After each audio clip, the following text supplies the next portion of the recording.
Менде дагы талкууну угуп жатып суроолор пайда болду. Дасан Далбаевич, мындай да, сиз айткан жана сунуштарыңыз малды бакса, адамдар үйүндө кармап чөп салып баксын депчи, андай болбойт да. Бизде деген негизги элдин киреше бөлүгү бул мал эмес да. Алар жумушка барат.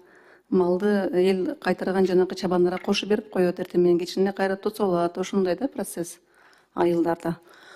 Анан бул бир, экинчиден аны кечке карап отурган эч ким жок да, чөп салып. Эми элдин турмушу ошондой айылда.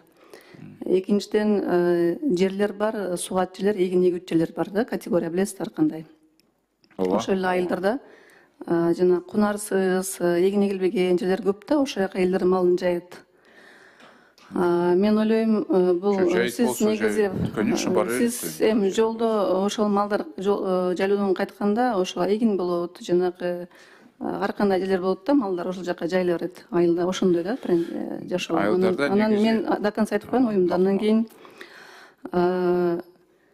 ошол сугат, сиз ошол проблеманы чечүү нерсени көтөрүп атасыз, туура. Сиздин концепция, негизи максат туура, бирок мындай элдин жашоосун Европа башка өлкөгө салышпайлы да.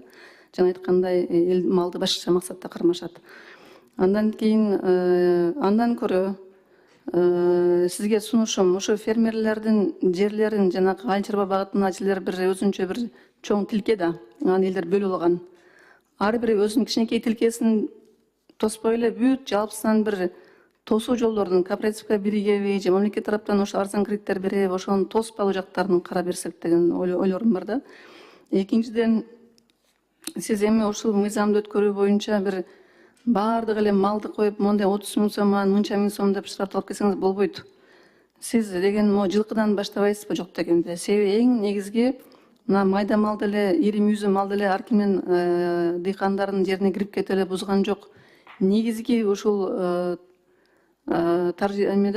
практикада жылкылар, алар бат кыймылдап бүт эгиндерге тепсеп, чөптөрүн жеп кетет экен да. Ошондой фактылар көп болот негизичи.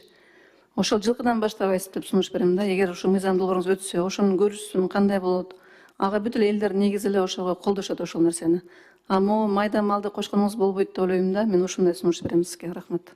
Махабат Эргешовна, чоң рахмат. Биринчи суроо боюнча туура айтасыз. Малчы дагы жөн эле малды отуруп бага бербейт, анын жумушу бар. Бирок ошол эле кезде бирөөнүн жооптуу кишини табат да, туурабы? Ошол эле чабанды табат да. Чабанды тапканда чабан караш керек жакшылап. Анан айылдарда атайын жолдор көрсөтүлөт. Бул жерде малды жайытка алып барасың, бул жол менен алып келесиң. Атайын ушундай путь исследования деп коет, ушундай бар. Үчүнчү маселе боюнча эми Махабат Эргешовна, давайте экинчи окууда ошолорду да карап көрөлүчү. Эми бирок жылкы боюнча мындай так жазсак, анда бул мыйзамга туура эмес болуп калат да. Себеби азыр 238 берене любой малга тийиштүү азыр. Биз азыр мындай таптакыр эле бөлүп койсок, бул статья только жылкыга иштейт десек, бул туура эмес болуп калат да. Башка конституцияга жарашпай калат да.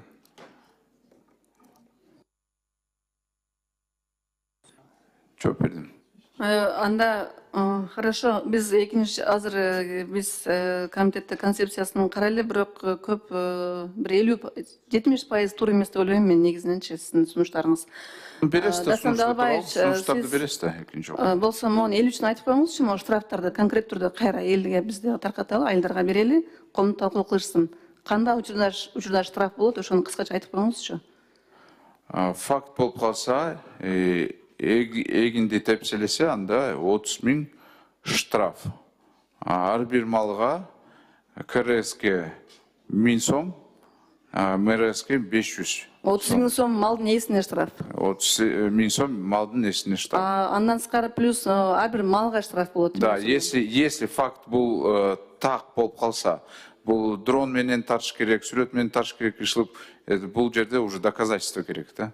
Биз ошон үчүн видео доказательство. Факт жок эле төлөш керек болот. 30 миң бул факт болуп калса, ушундай 1-2 мал хотя бы келсе, ушун зыян кылса, анда ошону төлөйт. Кыскасы сиздин малыңыз маселен да бирөөнүн кошунаңызга кирип кеткен болсо, сиздин Жок, кошунага эмес. Маселен, мен айтайынчы, мына фермердин жерине кирип кеткен болсо, Ооба.